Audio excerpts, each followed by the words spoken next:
This podcast is not a substitute for a relationship with a mental health professional. Hello, hello, hello, everyone. Welcome back to the Mental Health is a Lifestyle podcast with your girl, Andrea Wise Brown, and my brother, Stephen James Dixon. Tell them people to sign up and subscribe right now. Hit that little ding thing, whatever. I know that's right. So, hey, guys, please, you see this little bell up here? On your computer, there's a bell. It says subscribe. Subscribe to the podcast. Like it and share it. Share it with all the people that you love. Share it with the people that you don't love. Just share, share, share. And if you feel inclined, if you feel froggy, why don't you jump and put a little comment down there? Tell us what you think about this series that we're doing for men, because this is a safe space for men to heal. Hey, Stephen. What up? You tell them that you answer questions too, right? The questions that people post on the. I do, yeah, and I want us to start off with a couple of questions. Let's do okay, it. Before we get into what we hungry for this week. All right. Okay, all right. So first, and just in case people are under a rock, I'm going to reintroduce you again. Allow me to reintroduce myself. My name is Ho. That's right. You from New Jersey. You know that. Absolutely. Absolutely. Okay, so I am sitting with my co-host, Stephen James Dixon. I don't know why I read this every time, right? I should just know it by heart, but I don't want to mess it up. Okay, here we go. Stephen James Dixon, a husband, a father, a relationship expert, and author of the books Men Don't Heal, We Hoe. It's a book about the emotional instability of men. And the second book is Love Capacity. Is that it? That's it. It's not out yet. Okay. It's done. You might have to make me. You one of the people that'll make me put it out. I will make you put it out. You one of those I can tell already. It's coming. Like, put that book out. Love Capacity is coming. Yeah, you can go to lovecapacity.com and take your love capacity quiz. Okay. I like it. Let me just tell y'all a little bit more. So Stephen has been featured live on TV and radio across the country and as far away as Europe and Africa. Okay, so this is our brother, and he has partnered with me in creating this safe space for men to heal. And today we are going to talk about our topic is I am hungry for security, because we notice that a lot of our men out here, and it doesn't matter how young you are, how middle-aged you are, or how old you are, you're walking around feeling insecure about certain things, or maybe have some insecurities. And we're going to say that that's normal. Yeah. Women do too, but we're not talking about women right now. We're talking about you men, because we're here to help you men. Now, before we get into security, Stephen, right? No, listen. What we got? I have a couple of questions that I got. Okay. From listeners. Some listeners, there you go, and some watchers, okay, that have watched the podcast. So now, and I want us to answer them. Okay. You get a question, be like, ooh, we're going to talk about that on the podcast. Yeah. You did all up? Okay. Well, no, but this is the thing. They watched it. So, okay, there was someone who called me up and they said that we never answered a question. I put it out there and we didn't answer the question. Okay. They paying attention too closely. No, they I love it. They pay it's just right. Ooh, I love it so much. Okay, so I asked you, this was on the first week when we were talking about I'm hungry for love. And I asked you the question about can you love yourself? Because that's what we kind of talked about, is you're hungry for love for coming from the outside. But that starts with you actually loving and giving it to yourself, because you can't control what anybody does on the outside. So you have to give it to yourself. But now in doing so, we were talking about a little bit about infidelity, or we were talking about maladaptive coping skills, right? And so, and we were talking about commitments, right? Loving yourself and having these commitments that we have in life. And so the question that I had asked you was, can you love yourself as a man and violate your commitment? And when I say violate your commitment, I'm talking about your commitment. I think I was saying specifically about infidelity. So you made a commitment in this in a monogamous relationship, and when you was feeling some kind of way, some kind of insecurity, or maybe you didn't use your voice, and you decided to go get you a little distractor, 1, 2, 3, 4, 5, 6, I don't know how many, right? 6 a good amount. 6, okay. And so you went outside of the relationship, right? You got a distractor. You took an exit instead of going back in to confront your stuff and fix your stuff, okay? All right, whatever, it happens. So now, can a man love himself and violate his commitment to this monogamous relationship? Yes. It's tough. Oh, wait, hold on. I knew you was going to be surprised on that one. And I'm going to tell you why I'm surprised, but go ahead. Okay, so you said a man can love himself and violate his commitment. What I've learned, probably 20 years ago, I would have said no, honestly. But what I've learned through working with couples, talking across the country, all the places and all that, churches and all that, is that people cheat for different reasons. Okay. And sometimes we label the cheaters, we just all put them over here, like all those are cheaters over there. And I had to start learning that, okay, there are some people that are cheaters, meaning they cheat multiple times. It doesn't matter where they are, what they're doing, who they're with. Really, their commitment doesn't matter. Those men don't love themselves. Okay. They don't care about anything but having sex. That's all they care about. Those men are there. So there is a community of men. There's some men who don't honor their commitments because they don't love themselves. They don't even know who they are. They don't spend no time with themselves. Okay. They only are looking for the next piece of woman that they can acquire. Gotcha. But there are good men and women who've cheated out of a lack of home, what's happening at home, what's happening in their marriage, feeling like they've communicated. I remember there's a gospel artist. Should I say his name? Yeah, he's public with it. Ty Tribute. Okay. He said one time he was caught up in a cheat. He's a gospel artist. Okay. Look him up. You've heard of him, I'm sure. Yeah, he's from East Coast too, I think. Maybe Detroit. And he said that in high school, he was never the guy that attracted women. And then when he became a celebrity, women threw themselves at him and he couldn't handle it. He said he wasn't prepared for the most beautiful, gorgeous woman to walk up to him and just offer it to him. Whereas in high school, women wouldn't talk to him. Gotcha. He said he just was not prepared. And I remember something similar like that happened in my life one time when I first started with my book, running around the country and all that kind of stuff. I was doing book signings and all these things. And women would be in my face and I would tell a joke and my wife would be like, that woman laughed too hard at your joke. Your joke was not that funny. And I was like, you're tripping. What are you talking about? Like it took me a while to really say, oh, these women are attracted to the fame and the power and the money. Okay. That's a real thing. That's a real thing. That people get caught up into. Okay. So we can't just say all men are like this and all cheaters are like this. There's different men, different cheaters, different scenarios.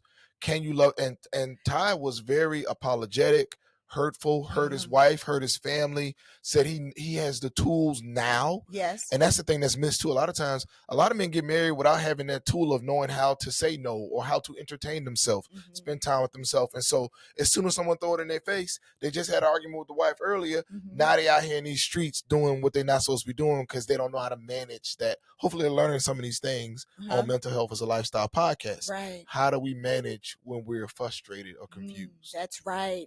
Right. Which first goes back to assessing how do I feel? Yes. And then once I assess how I feel, right? Then I own how I feel and I deal with those feelings. And if the feeling is connected to the person in the relationship, I go back there to fix it. Because when I take exits, right, like the women and collecting this or the money or the drugs or the alcohol, when I take those exits, right? To try to numb whatever that feeling is, then what that does is really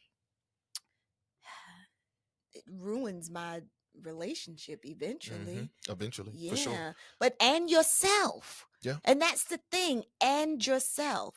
And so that is the question. So okay, so what you were saying was with your example, you said that there are some good men out here Yes. who have cheated. I think that was your point. That's But yep. right, but okay, that's your point. Mm-hmm. But I ain't talking about good men because yeah, there are good men who cheat, right? Cheat is really being unfaithful is about a bad choice, right? A maladaptive decision that was made, right?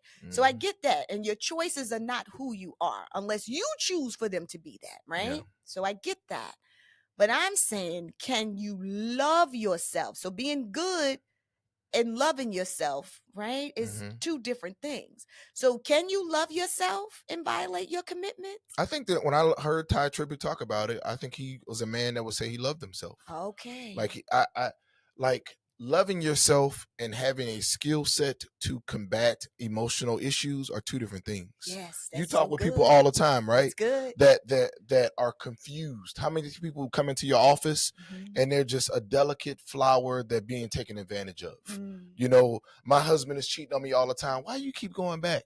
It's because they don't know what to do. And so they come to you to get advice or whatever, or seek their friendship. And so it's people out there that are lost. And that's why I say 20 years ago, I would have said, I immediately said no. But over time of doing relationship coaching for so many years, I've run into so many good people who've made mistakes. Got you. I especially remember times when I tried to challenge women to hold their partners accountable. Accountability is important. If you cannot hold your partner accountable, you cannot be married, because that's important. Like, that's a part of keeping the marriage balanced. Like, I need to know, I need to know my wife expects me to come home tonight. As good as I am or whatever, if I thought I could just stay out all night, there's going to be a night where I stay out all night. Might not be tonight, might not be next month, maybe it's 2-3 years from now, whatever. But I know there's no repercussions. There's no accountability. I can do whatever I want. Okay, at some point, all of us, our natural instinct kicks in, and we just do what we want for that one night or whatever, right? And so it's just different people. So one of the questions I ask people a lot of times when I come in and they have a relationship with someone who's cheated, I want to know, are you a cheater or did you cheat? Right? If you're a cheater, that's what you do. That's who you are. You're not trying to get no better. You just, you're not trying to find those tools that you need to make sure that when you need something else, or you feel like you're not being heard, that you don't just run out. Right? And so we can say that's an excuse to some degree, but there are real people out there that don't know what to do or don't know how to handle it. People are flawed. Right.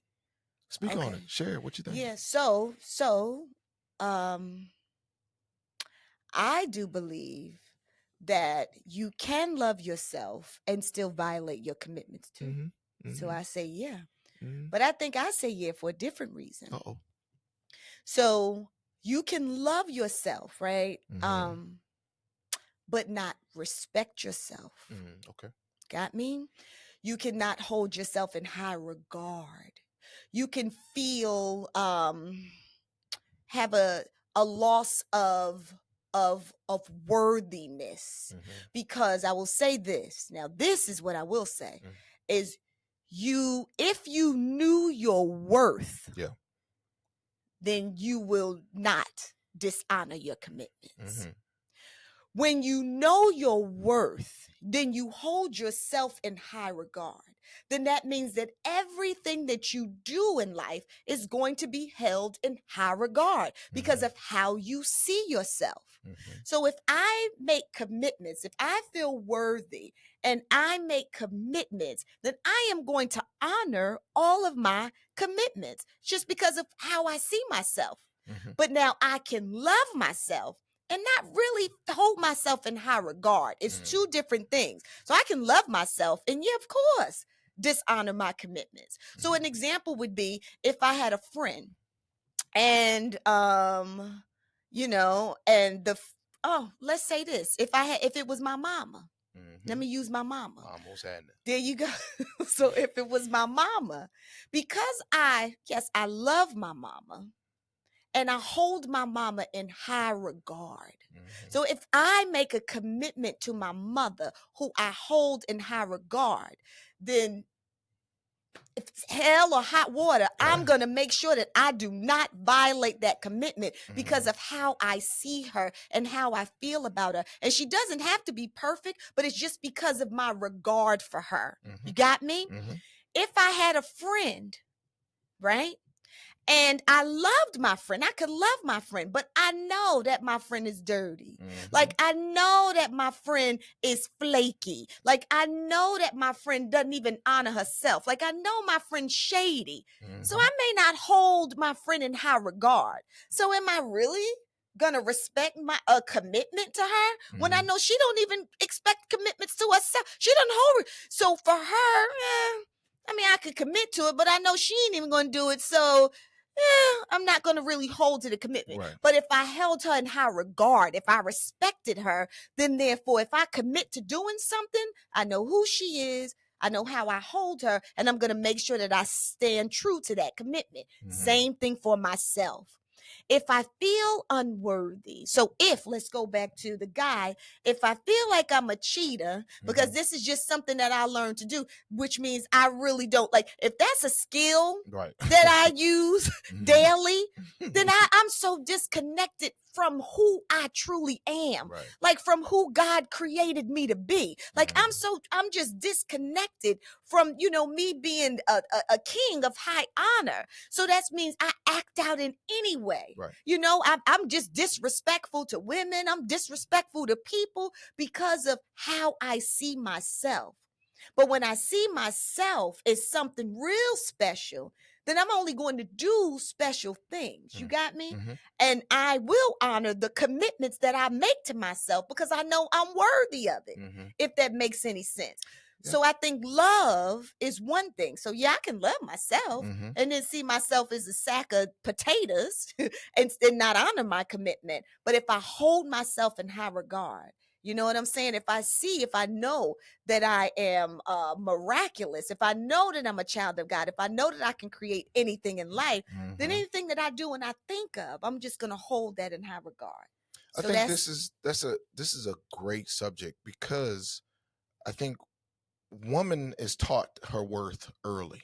You're told that you're valuable. Mama told you, mama told you you're valuable, baby. Don't give it away to everybody, blah, blah, blah. You're valuable. We've seen the movies when they told it just in the mirror. What was that movie? Like, you're beautiful, you're amazing, like uplifting and things like that. Men really get to that value later. Right, we don't have that kind of regard for ourselves. We're just a guy walking around. Very good. Right, and so we don't. So when someone, like I said with Ty, like when someone presents something to him, and then he says, "Oh, I'm valuable now." Oh, that's good. And so that's the first time he becomes valuable. That's good. Then those things that you talk about begin to kick in. That's good. But before that, we're just a guy running around. And so for me, I really want to. I want to make sure I'm pointing out the skill set. So some men don't have that ability. I'm not giving it as an excuse. I understand. I'm just explaining it. Right. That's for women out there who didn't have their man cheat on them or whatever. I'm not giving an excuse. That's you right. cheat, you got to pay whatever you got to do, whatever. But some men are not prepared for that. Some men are, like, we talk about emotions all the time. Come in, Mental Health is a Lifestyle podcast. Listen, get tools, get skills, learn how to manage your frustration, your anger, your disappointment. These are all tools and skills that we don't start even entertaining how to do any of this stuff until maybe we through college or something. Yeah, no, that's so good for men and women, right? And this goes back to, we're talking about how men and women are raised in a household, right? Yes. And I got you saying, which I know that, a lot of times our women, because we said a lot of times, I know what research shows is that women, moms, are the primary caretakers of the children. So a lot of times fathers are absent. And then even when they're in the household working, they're still absent, if maybe they're at work or whatever. And so women, mothers, don't really know how to raise boys to be secure men. They don't know how to do it. So I could agree with you. And a lot of men don't. Not saying all men don't. And I'm not saying all women don't, but most women don't, know how to raise a young boy to be a secure man. So I could see where men would be moving through the world, as we say, trying to figure out and learning what society tells them makes them confident, makes them strong, makes them appear to be successful. And we're talking about insecurity, right? Mm-hmm. So they're really walking around insecure, yet and still society has told them, well, this is how you earn your security, Right. is by collecting, as you would say, Absolutely. women, right? Absolutely. By driving this certain car. Like, this is your security backpack right here. Like, the Yes. whole thing is here is by having a job that pays you 6 figures or more. Like, this is what makes you a man. This is what makes you secure. This is what should make you confident. Like, yeah, this is what makes you a winner. See, you're not even privy, because you're Come not a on. man. You're not Okay. privy to the development and the growth. Mm. So 8th grade, Come on. my homeboy's like, "Did you feel on her booty?" Mm. You know what I mean? Like, Yes, like I it, hear you. meanwhile, y'all being told, "Don't let no man touch on you. You valuable. You got assets." Blah blah Yes. blah. Yes. We all around. There's no one else to give us any positive feedback or to tell us the right thing to do and things like Yes. that. We got our group of guys. 73% of children are born with men out of the household. That's right. Did you feel on her booty? 8th grade. Yes. 10th grade, did you have sex with her? 12th grade, how many did you have sex with? Oh. College, why would you have a girlfriend? After college, who gets married? That's ridiculous. Oh, this is And good. so it's all, a process. And then once you become an adult, a man, and you've lived and seen the world, you say, you know what? I'd like to be with one woman. My hope is that you arrive at that point, but we have to arrive there. Oh. Y'all are taught the path how to get there. Yeah. The greatest tragedy to man is to not have witnessed a man love a woman when he was a boy. Let me say it again. The greatest tragedy to man is to not have witnessed a man love a woman when he was a boy. My 17-year-old son knows that I love his mother. Gotcha. That aids him. That's going to help him. He's going to arrive there faster. Because I never saw a man love a woman until I was, in my 20s or something like that. My son knows. He knows right now that I love his mother and I'll kill everybody over her. He knows this. Got you. And so when it comes in his life and he has to make that decision on what to do or whatever, he's going to have a lot of that already innately in him, that it's okay for him to love a woman because he's seen it. My dad loved my mom, so it's okay. Men are supposed to love women. Whereas the first times I'm trying to love a woman, I'm still figuring out if this is a cool thing to do. Like should I love her or not? Like, am I being weak because I love her? Whereas my son will never have that question in his head. He will never think that loving a woman is a weakness. He will never, ever think that. That puts him leaps and bounds above the average man who doesn't have a man in their life. Conversely, the greatest tragedy of woman is to witness a woman loving a man without being loved in return. She learns that this is acceptable. This is how life is. Ain't no man gonna be good to me. All men are dogs. All men cheat. All men do like they did to my mom and things like that. So these are the things that they're learning. So even though they're learning that all men are dogs, they're also learning that I have something valuable and I may choose to give it away. Women know better. The average woman, if you got your mom in your life, they know not to give it away. They can choose to give it away because they feel like I have to because everybody else doing it. That's a whole nother podcast on what's going on with music. When I watch these little girls in music, all these little rappers and all that, the girls are worse than the boys these days. It's insane. But that's where our focus is the skill set.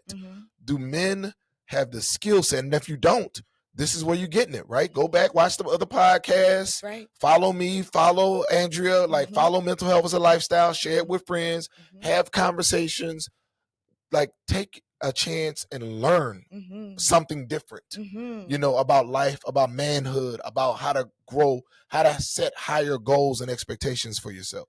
Yeah, no, that's so good. And so this is good because this is directing us into security and insecurity, because that's our topic for today. Because as you would say, secure man. So when a man, so I'll ask you this instead of me just assuming that you would say this, because maybe not. So a man who is secure, right? Who really feels secure, and every single human being, we all have some insecurities. Yes.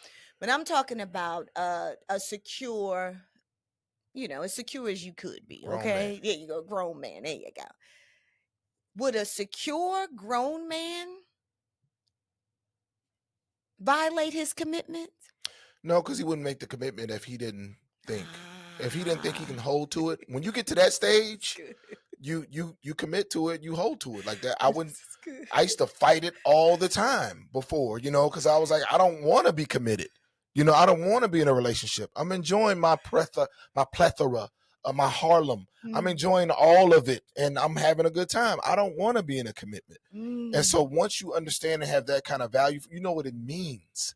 I talked about an earlier podcast. We talked about love. Like I talked about how early on I started telling women I love them because that's what you were supposed to do. Yeah, they would tell me they love me, and I said, okay, I love you too. Let's go have sex, right? Like just and then. And let me say that was so interesting to me. No, I'm gonna take you back there but when you said that was so interesting to me because I guess for me, I just assume that when I love somebody or I'm putting my energy in, like it's gonna be, they gonna love me back. Like you have to, right? Yeah, we are. You're gonna be loved, right? No, yes. No, but we not. Not like that. Not like how I'm saying it. Yeah, of course. Absolutely. So that was so interesting. I thought that was so interesting, and I'm sure men out here, y'all know that, right? But for a woman, even a therapist that sits in front of men, no one has ever said to me that, yeah. Somebody did say that to me. Yes, they did. Somebody did say that to me. That that they just said it, but I just didn't know that was a norm. Like that was a thing. I thought that when you actually do say that you love a woman, you really do love her. No, we didn't know what it was. We saw it in TV. We saw it in the movies. We didn't see it at home. Got you. Because love didn't have an action behind it. Like I said, the greatest tragedy of man is to not have seen a man love a woman when you were a boy. So you don't see the action behind the love, right? So I started at an early age. I would pick my son up and kiss my wife and kiss my son. At an early, I expressed love so he can feel it and see it and know that it's true, be impacted by it, and say this is most importantly, I'm not weak if I love a woman. At 17, he knows that. It took me till I was maybe 27, 30 before I can be like, oh, okay, loving a woman is not me being weak. Like I can, me loving her has nothing to do with anything else, and I don't care what anybody else has to say about it. No, I got you. And so I'm sorry, I kind of rerouted you when you were talking about security. And so you said there was a time when, even though, and you were secure and your commitment to yourself to not be committed to somebody else. Right. And so, so that's what you were pretty much saying, that you, so, cause that was my question. Right. Can you be secure and violate your commitment? And you said no. No, that don't mean people don't do it every day. I'm not saying that. It just means I'm saying, right. what you're saying is they're not secure. Because when I feel secure and I feel safe and I feel confident, we use that word, when I feel confident in who I am, then when I say yes, a yes is a yes. And when I say no, a no is a no. Like stand that's on your word. Stand on business. They be saying that today. Stand on business. You saw that? I didn't know what it meant at first. I was like, stand on business. Okay, right, that's the new thing. Stand on business. Yeah, I was saying business. I'm sorry. Can you edit that out? Can you make it business? It's business. Business. Make it business. Edit, change it from business to business, because that's what it's supposed to be. Hey, family, come on over here because I have something for you. Starting off with a go-to guide for keeping your minds healthy and strong. This right here is the Bible to mental health. It's your mental health Bible. The name of it is 6 Pillars to Power Up Your Mind and Make Mental Health a Lifestyle. Everything that you need to know about keeping your minds healthy and strong is in this go-to guide. Where you get it from? Well, you get it from awisebrown.com/shop. But in this go-to guide, honey, in this mental health Bible, you know what you're going to find out?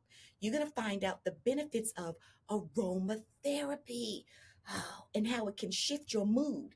But guess what? You don't have to go anyplace else to look for your aromatherapy because your girls got you, okay? You can get some aromatherapy here. This is aromatherapy is in this candle. This is called a slice of happiness. It makes me tingle, like literally makes me tingle. A slice of happiness. This is a cruelty free candle with no parabens, no formaldehyde, and no known suspected carcinogenics. Now, you know, you go out here and you find these candles that smell good, but are they good for you?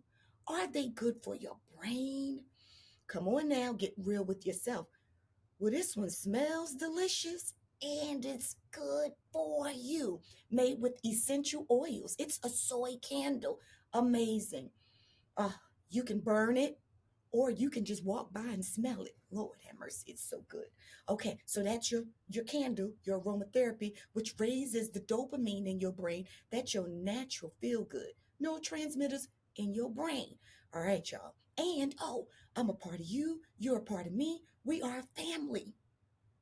We got hoodies now, and these are unisex hoodies, and they wear well, they wash well, and they feel so good. So you can wear them over your clothes, you know what I'm saying, and look dope, or you can wear them as your clothes with nothing under them, which I like to do often. And when you travel everywhere, I mean, every time I wear them, I'm moving around. People are always asking me whether I'm traveling, going to the supermarket. What's that? Who's that? And I'm like, mental health is a lifestyle. Because see, this is on the back. Okay? They come in white and they come in black. I'm like, join the family. Mental Health is a Lifestyle podcast. So there you go. Family, don't you ever say that I ain't give you nothing. You get all of these things from awisebrown.com/shop. All right? I got your goods. I got you. You don't have to go anyplace else. I'll see you on the other side. Yeah. No. So, okay. So, yeah. So, being insecurity versus security. Right. Well, so while we're talking about insecurity, Mm-hmm. I love this topic. And actually, the topic of insecurity was something that I didn't even understand that word even until I was maybe in my late 30s or something like that. Like, it's Okay. not a word that was in my vocabulary. Okay. Because I was a man and everything about me is about being secure and being confident in who I am. And that was just my goal, my progress, my plan. I'm going to be a man. I'm a man's man. Like, I've always kind of felt like that about myself. But at the same time, not being in touch with my needs and my emotions and my feelings and things like that.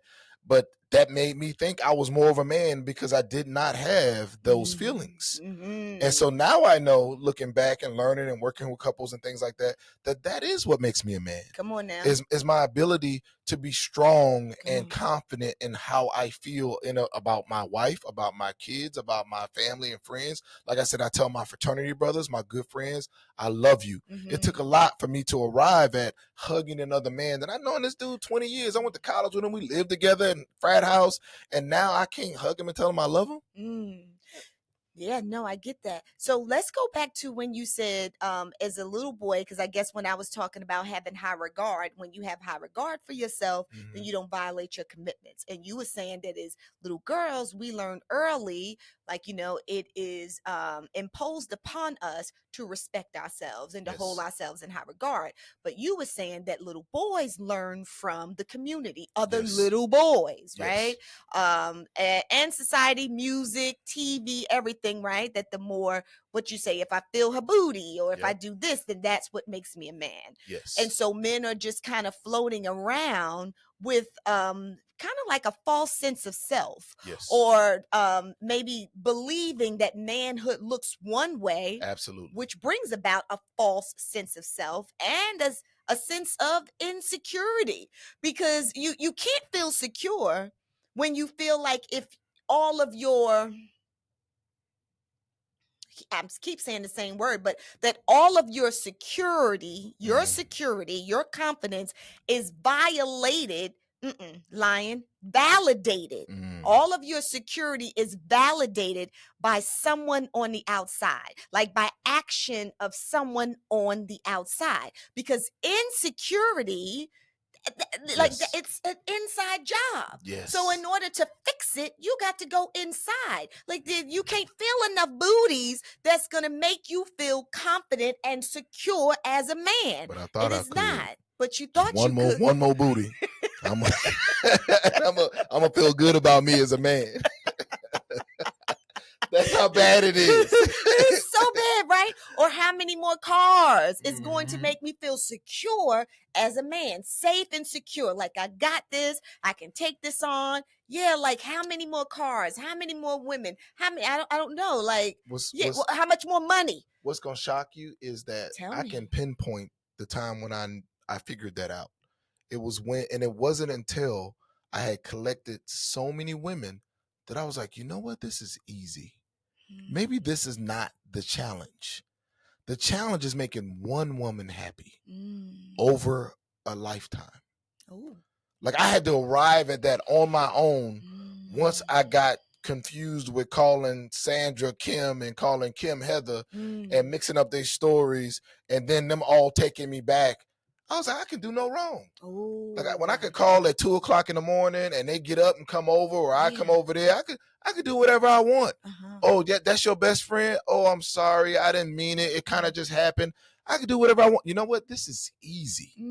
Now, and so then I had to tell myself, if I'm gonna be a man's man, okay, I can't do the easy. Lying is easy. Ooh. I can lie and acquire. It's so easy. If you're really the man, you got to be able to tell the truth. You got to be able to look a woman in the eye and tell her the truth. I do not want to be in a commitment with you at this time. Right now, I'm dating around. Right. So I did that for a while. I would just tell, no, I'm dating 7 women right now. That's what we're doing. Like it's some coming in town, whatever, and that's just what it was. So then after that, I was like, okay, this is not working either. So I got to figure out a challenge for myself as a man. And I figured out that the only real challenge in life is where you will be as a man, as a husband, as a father, in your community. Who are you as a man? And once you arrive at that, now you can identify those insecurities, right? So am I collecting women because that's what I'm supposed to be doing, or does it make me happy? See, it wasn't until I collected all the women that I told myself, like I used to come up with arbitrary rules, like if I go out with her and we hang out 3 times and nothing happened, then I'm done. Or if it don't go down the first date, you tripping. What's wrong with you? Or if it go down before I take you out for a meal, you're free. And so it's all kind of things I would just be coming up with, like, and really all of this is easy. Because if you don't have any goals and you don't have any challenges of making one woman happy, meaning that you choose someone, this person has a profound effect on you, you love her, then you want to work through the issues. Because that's what really love is. Then learning what love is, right? Love means I love you enough to forgive you for your mistakes. That's what love is. When you choose. Okay. So and when you were, as you would say, when it was real easy, the collecting women stuff, did it make you feel secure? No, I didn't know that, and I wasn't looking for security. Right. That's the problem, right? So you were walking around feeling insecure. Yes, like feeling I insecure, need more. like there's a hole inside of me. Yes. Like that's it. I need more. That's what insecurity looks like. Like I don't feel safe. I don't feel safe with myself. That's what insecurity is and feels like. I just don't feel, I'm unsettled. I don't feel safe. I don't feel secure. I don't feel safe and secure with myself. So I'm reaching outside of myself for all of these things, trying to feel safe, trying to feel secure. Yes. And that's for every does it addiction. make you feel secure? You brought up buying cars, for example, or it could be food, it could be purses, it could be, whatever, like I need more, I need more, I need more. And it's empty. Like it's just coming and going through you. Like it's not fulfilling anything. Yes, it's a bottomless, it's a vase in there, and it's just bottomless, right? And it just does not get filled. Yeah, because those things don't fill you and they don't make you feel secure. However, where security comes from is figuring out who you are, what your goals are, what it is that you want out of life, and accepting that. And so that's whether you are going to be or want to be in a relationship or not. Right? And owning whatever that is, no matter what anybody else says. When did you know that you wanted to be in a relationship? not marriage. I'm talking about like a relationship. Yes, like 13, 18, 20. Like I want to have a boyfriend. When did you know that you just want to be with one person? Oh gosh, forever, since forever. See, I no. Because because for women, right, we have this whole fairy tale. So society pushes the fairy tale, right? The Cinderella fairy tale on us, right? What the Barbie movie came out recently, right? So to be secure, to be a woman, right, then these are the things that society says that you have. You're a Barbie, you find you a Ken, right? Yeah. Like this is what it is. You have a husband, you get the house with the white picket fence, you have 2 children. I don't know why they say 2.5 children, but you got 2 children, right? Like that is supposedly the dream. And so women, we're fed that from very little, and we buy into that. So yeah, so a boyfriend, that was winning. That's what you're supposed to be doing. I got a boyfriend. That's what you were doing, right? Which does not bring about security either. Nope. Because security is only found when you grow. Yes. Right? Which comes with maturation, as you said. Yes. As you start to mature and you learn life, and then you learn, because you can't learn who you are when you're a child, when you're in adolescence. You don't know what you like. Comes in adulthood. That's right. So when you take time to learn who you are, what it is that you like, what your needs are, what your desires, what are your goals, what do you want, what don't you want, and you own that. You own it unapologetically, no matter what anybody else says. And that is what brings about security. It can't be filled from people or things from the outside, because those things are fleeting. You got to know what you need first. Yeah, you have to identify it first. That's funny right. Story. My son's girlfriend, one of his girlfriends or something, at one point, I don't remember what it was or whatever, but he was talking about going to college, and he was like, well, what if we go to different colleges? And the girl was like, why would we go to different colleges? She was dead serious. Because her security, like, what are you talking about? Found in him, right? Right?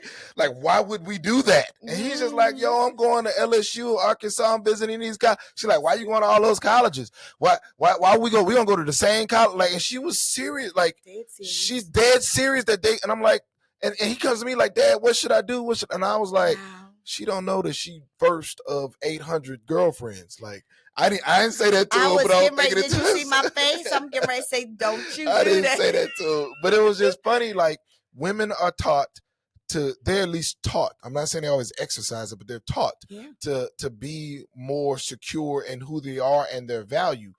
They're going upwards. I'm just saying up for a point of having an example. Okay. So women are going up in their security, while at the same time, men are being taught they're going down, right? They're going down like get more women, have more sex, cheat on your girlfriend, have more girlfriends. Don't have a girlfriend. Don't marry them. Saying. You know what I mean? Like, we're going in opposite directions. The messages. Yes, the messages and all that is different from society and family. Absolutely.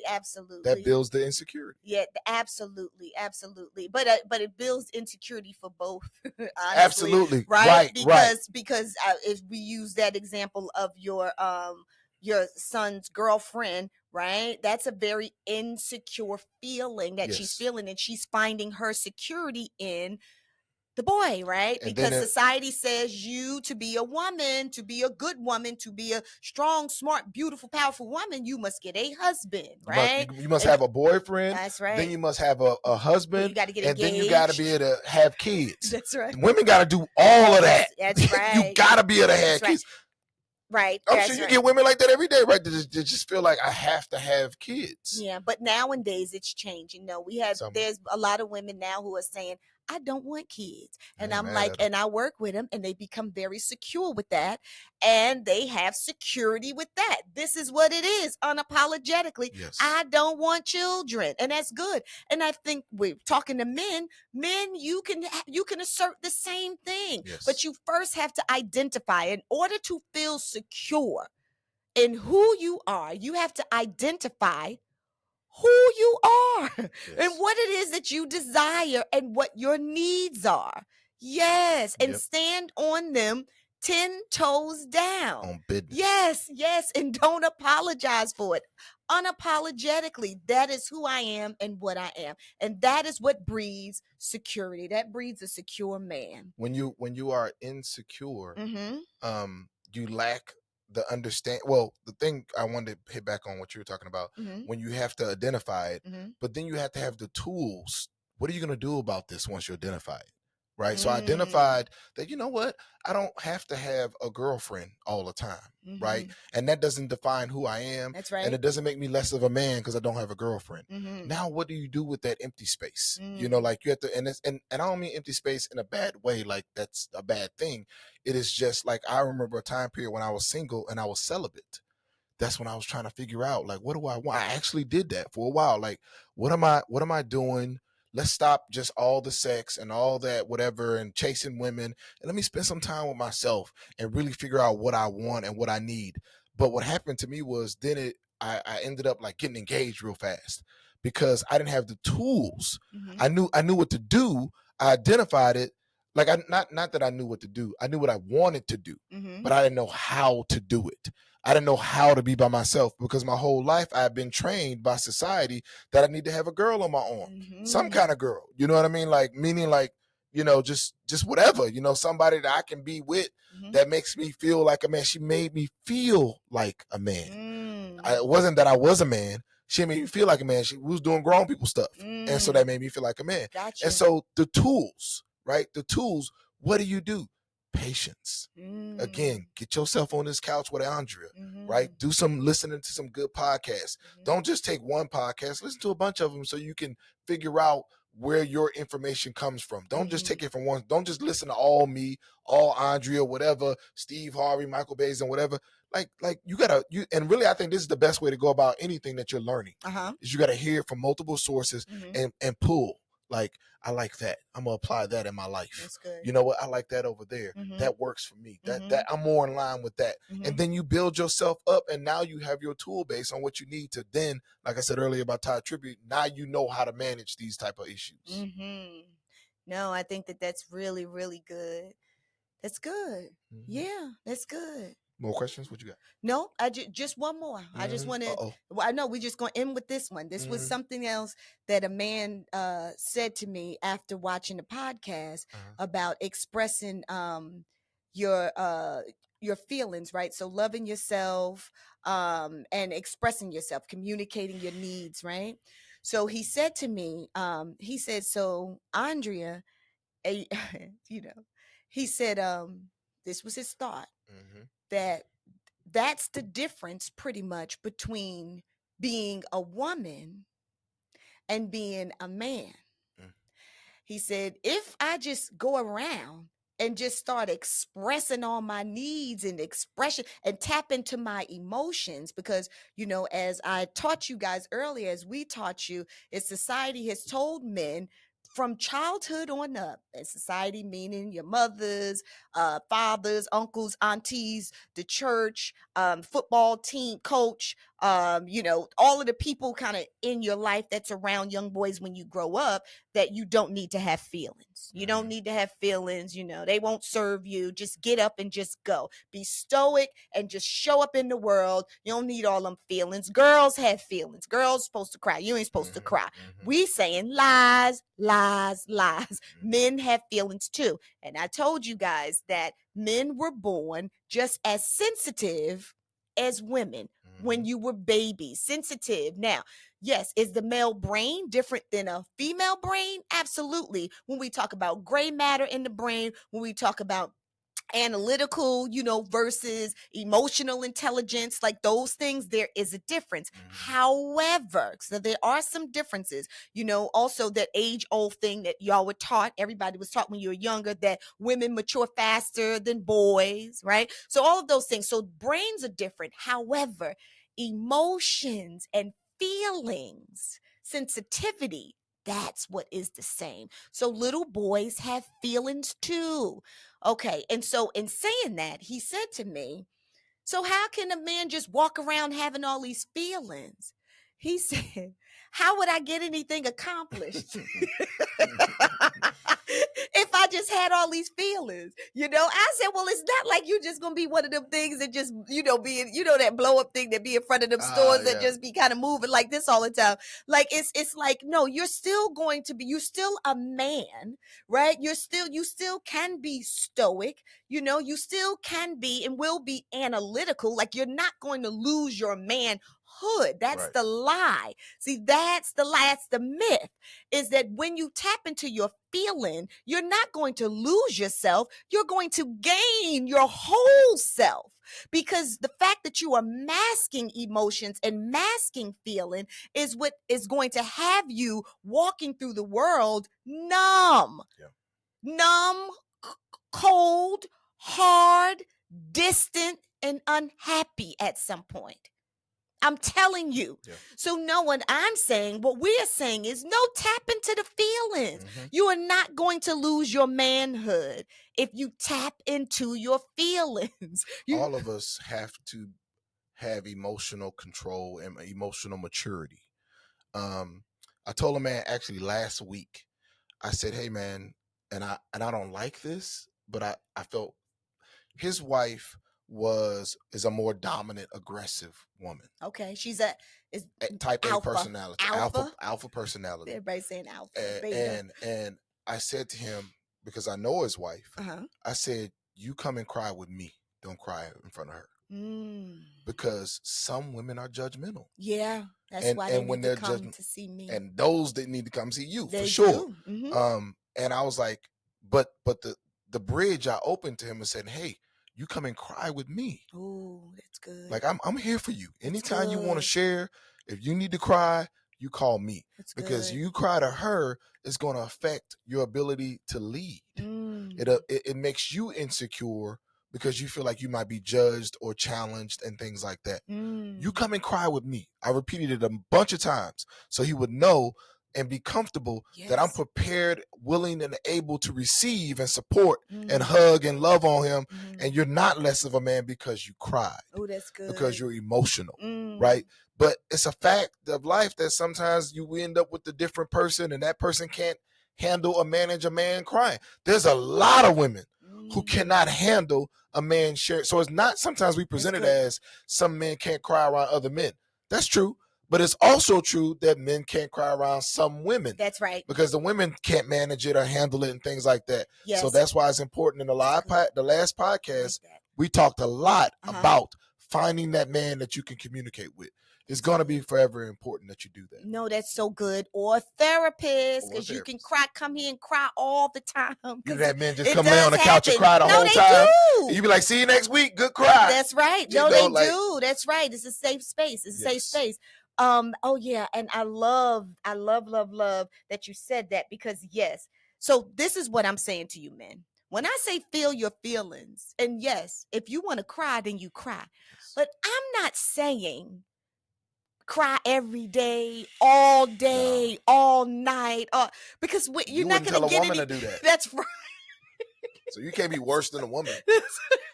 What do you mean worse than a woman? I mean, you done slipped. Wait, what you happened? Can't be worse. Am can't be crying more and more and than more. A woman. Well, I'm saying because he said he more would be emotional than a woman. You can't be more emotional. You crying over everything now. Like you crying because the light changed from green to red. And I think that was his fear, though. I think that was his fear. His fear was if he opens up that box, then that's what's going to happen. And he's going to be crying more than the woman in his life. He needs to come and sit with you. Yeah, because that's not going to happen. But yes, I love that. Go to the space. That's a fair point. It is. It's a good question. Don't get me wrong. It's a great question. And what the real response to that is learn how to manage your emotions by coming and sitting with Andrea, sit on the couch, like tell her how you feel. She'll walk you through how to handle and manage your emotions. And so that's great that you've acknowledged that you may be overly emotional. Now learn what to do with that. Yeah. But the thing is he's not emotional because he fears that if he opens up that little can of worms, that they all gonna come out. But I love what you're saying, Stephen, is find a space to do that, right? Go test it out. Find a safe space, right? A therapist office to come and do that and express yourself. But and what happens is once you get it out, Yes. you're not going to keep crying and crying and crying, and you're not going to lose your manhood. Like, you are not going to turn into a woman because you express your feelings, because you drill down into what it is that you're feeling and you express it. You're a man. Right. You have the genetics of a man. You're not going to turn into a woman. So don't be afraid of that. You probably need to flush it out. Yes. I mean, probably need to flush out those years of and times that you didn't cry and you should have. Yes. Those times that you were hurt, all that bottled up, let that all out. Yes. Don't be afraid. Just make sure you're letting it out in a controlled environment. Yes. Like we said, here on the couch or with your homeboy, your trusted homeboy that you've known for years and years and years. And then once you get through that, so I understand the fear, right? Right. But once you face that fear and you get through it, you will manage it better. Yes. Pick up the tools, pay attention, learn how to control your emotions. All of us have our own walks with emotional maturity. That's right. Men and women. That's right. And we all, right? So you can feel emotions and you can control your reactions to the emotions. But I want you to feel the emotion. Haven't you had those? I've had those couples where the man was just so emotional that I couldn't talk to him. You know, I've had those relationships where the woman was so emotional I couldn't talk to him. And I would let them kind of run their cycle and get through it. Like it's the hurt and the disappointment and the frustration. Let's take some time. Let that out. That's cool. Like, we got to get that out of your system because it's been bottled up. It's been deep-seated.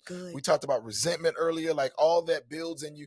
And you got to purge. I call it purging. It's good. You got to purge yourself of all that negative and all that anger. Then we can build from there. Yes. So wherever you are, a good therapist will help you build from wherever you are, and you'll end up being okay. Yes, because it's only going to increase your strength as a man. Trust me, it's only going to build your strength as a man. So I just, and the fact that he asked me that, I'm like, you know what? There's some other men out here who like, I don't want to do that. I ain't feeling my emotions. I ain't hugging no other man. I ain't telling we trying to tell you something here. We studied this stuff. We've studied human behavior. Once you release that, it's going to make you a better man, less angry, more loving, more kind, more confident. Talking about more secure. You hear me? A better leader. It's going to make you stronger. So, yeah. Let me add to that, actually. Go ahead. Like what I think about is, like, when I was young and we're having a conversation, me and my wife, and it's going the wrong direction. Because I'm not tapped into my emotions and feelings, I'm just angry. And it is just an argument. Whereas now I'm able to say, hey, what you just said hurt my feelings. That's right. I don't have to cry. I don't have to go crazy. I can just say it. And it's real. And she can receive it. Hey, I don't appreciate what you just said. That's right. You know, that wasn't cool. You know, I'll just say it. Before I could not say, what you just said hurt my feelings. Well, you didn't even know. You didn't even know it, right? You didn't tap into the feeling. And remember, you didn't hurt me. You made me angry. That's the emotion that little boys are taught to express. Screw all the other ones and just come, and just express anger. But that is maladaptive. Now, when you're angry, you can be angry, right. But sometimes angry is masking that I'm hurt. And if you keep doing this whole angry thing, then you won't get to the root of the hurt and you can't be healed. So you can't be better.